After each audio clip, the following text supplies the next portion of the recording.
Right, ladies and gentlemen, welcome to this pre-series presser. With me here is the Zimbabwe captain, Sean Williams. He'll be taking all your questions. I'm sure we all now know the drill. If you have a question, you can show by raising your hand, virtually, of course. Alternatively, you can text your question. I see we have two ladies in the house. I'll give the honors to Fidos to get us going. Fidos, over to you. Thanks, Darlington. Hi, Sean. Hope you're doing well. Good, thanks. And you? Sean, yeah, all good. Thank you. Good. You must be delighted to have Brendan and Craig back in the mix. Could you just tell us the importance of that, and also if you see Brendan opening the batting as he did in a couple of previous series? It's huge for me to have those two back. Obviously, they've contributed a lot to Zimbabwe cricket in the past, and not only that, the leadership skills that they bring and experience that they have coming into this T20 series for the team, not only for the team but for me as well on the field.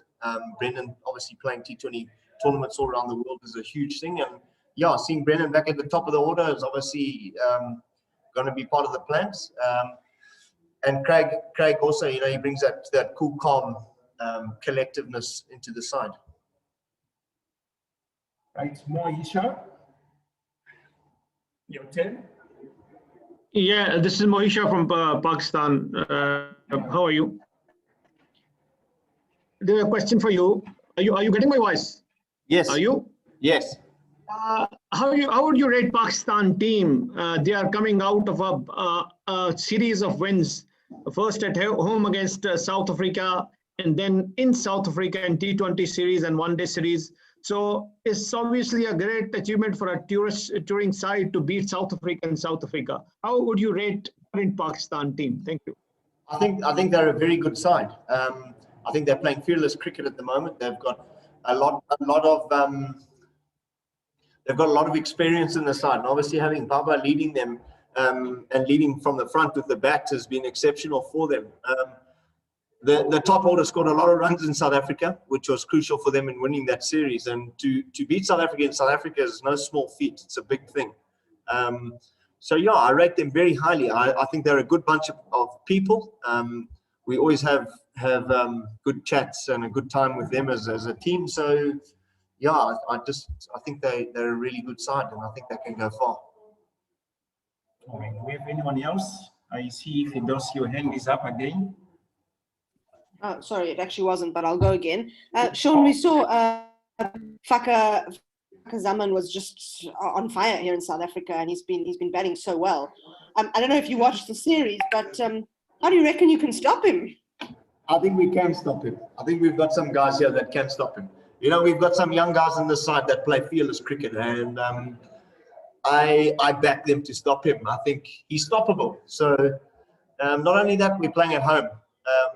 So our pitches suit our bowlers. I know he came here and he scored a double hundred. I think he scored 2 double hundreds against us last time, but this is a new series, new players on our side. So yeah, let's see how our guys go against him. Okay, let's go to Eli. Then from Eli, we go to Lali Perirai.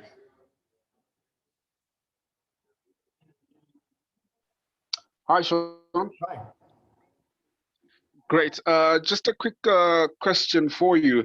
The first one is personally directed at you. Just looking at your performance from the Afghanistan series, you're up for the ICC Player of the Month. You were shortlisted for that. How much of that is a confidence boost for you coming into this series? It's huge. Obviously, it's a very big thing to me, especially to be up against Rashid and Bhubaneswar. Those are two top quality players, and I didn't expect to win it, but just to get that far was a huge thing, a huge step in the right direction for me. Not only for me, but I think for Zimbabwe cricket in general. It goes to show that the players here are good enough to get there. If you just apply yourself and be mentally strong through tough times, you can get what's required. So yeah, it's a good feeling, but again, this game is very humbling. So when you're in good form, you've got to take advantage of that. Awesome. Then my last question to you, from the series that you had in the UAE against Afghanistan, the one thing that was noted of the Zimbabwean team was that you guys just lacked that final killer instinct. What have you guys done so far during the short time that you've had from that series to come into now to try and be that aggressive to, once you are in that strong position, to finally put the nail in the coffin? Well, I think attitude was a big one there. And if you look at the team now, it's a completely different team to what we had in the UAE. This is a young bunch of players that play fearless cricket. And they know exactly what I want. When the knife's on the throat, we cut, we don't ask questions. And they're fully aware of that in this change room. And having this young group of guys in the change room with that type of attitude is a big thing for Zimbabwe cricket going forward in the future.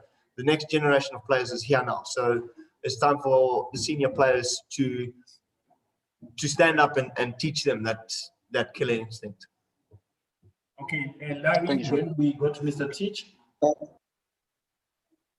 Okay, so Sean, just after the recent T20 domestic T20 tournament, you talked about how the senior players have taken long to get going. Do you feel that this might be an issue in the upcoming tour, or do you think they've been finding form at the right time?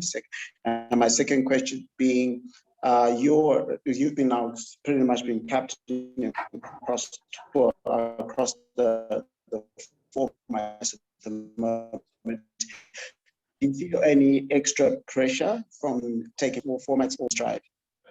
Okay, with your first question, yes, the senior players took a while to fire, but they did fire in the end, and they fired when it counted in the big match games. But the biggest thing for me was the junior players contributed a hell of a lot in those games leading up to the final and all that, which is a huge thing for us. Normally, in some cases, you'll see the senior players scoring a 50, 60, and the juniors not really playing that part.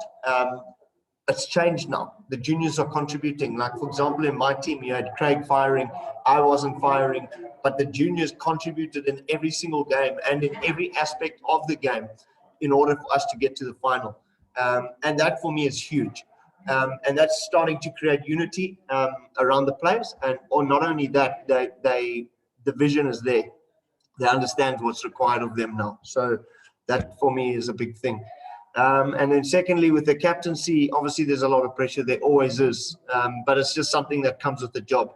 So, I do have to find time to spend on my own game. And outside of cricket as well, you're very busy off the field dealing with all sorts of issues. But I enjoy it. I think it's great. And, having the opportunity to look after my players and their welfare is something that I really take seriously, and they come first in my life.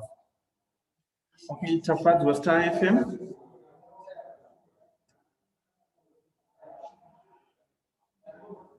All right, hi Sean, Tish from Star FM here.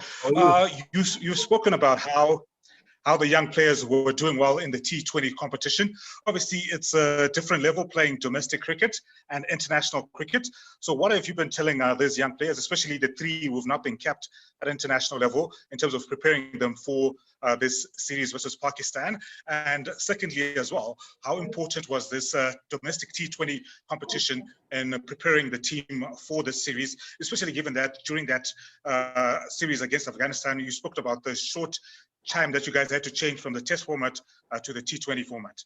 Yeah, I think with the junior guys, obviously that fearless cricket is something that we want to play. We want to hit the ball. We struggled with power hitting and stuff in the UAE, but not really that. With the junior guys, pressure is something that'll be new to them in the international scene, and the skill levels as well of the bowlers that they're going to be facing is going to be a hell of a lot higher. But for me, it's just about pressure, something you can't touch and you can't see. It's just a feeling. So once we can get them to control that, I think some of these boys will be unstoppable. We have Fakhar Zaman there. We have some guys as well that can hit the ball like that. It's just better decisions over a longer period of time that myself and the coaches are all trying to teach them. But we can't keep on sort of knocking the ball around now. This game is evolving, and these are the boys that can hit the ball a long way. And then going into the T20 tournament, it was a fantastic thing to have those games before the series. I mean, it was last week, we had a game almost every day. That match preparation is something that is priceless. It is unbelievably priceless. And the youngsters showed their class in that. So they're starting to deal with pressure a lot better. It is going to be a test here, but we're going to back them and we're going to give them a good run, and I'll continue to back them because I know that they have the ability. Right. Do we have anyone else? Yes, just one more question, Downton. Okay. Sean, playing at home, is there any home advantage that you guys would have, although you'll be playing to an empty stadium?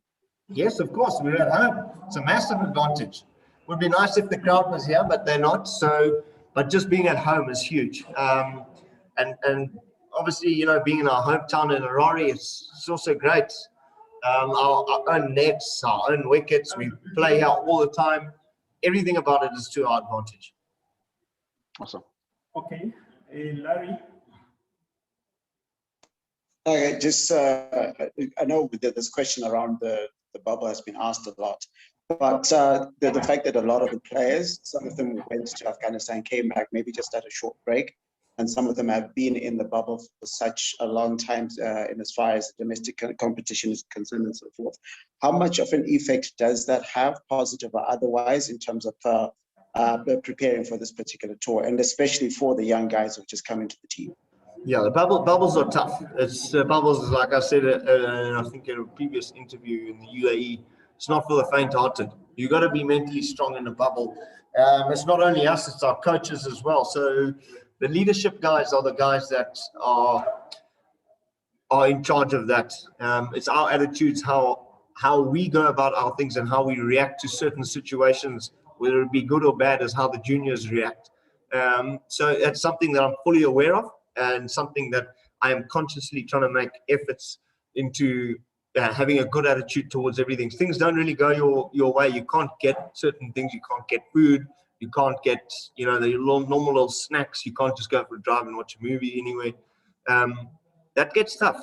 It gets extremely tough, and you find yourself spending a lot of time on the cell phone. So, and at the end of the day, it's an uncontrollable thing. So, like I said, it's the leadership guys that how we respond to those situations will determine how the youngsters get through the bubbles. Right. We'll give the last one to Fedos. Sean, I just want to ask about conditions. There hasn't been international cricket at Harare for a while, and a T20 for even longer than that. Have you seen the pitch, and what can we expect from it? No, I think the pitch will be pretty good. Be a pretty good wicket. Obviously, they've got a lot of fast bowlers, so we'll try and counter for that. And also not only that, but to suit our bowlers. Sports club is genuinely slow wicket. So, yeah, I think it'll be a good game. I think the outfield is stunning condition at the moment. But yeah, I think it'll just be a nice, good, flat wicket. All right, ladies and gentlemen, thank you very much. We hope to meet virtually again tomorrow after the first T20I. Enjoy a great day. Thank you. Thank you. Good luck. Thank you. Thank you.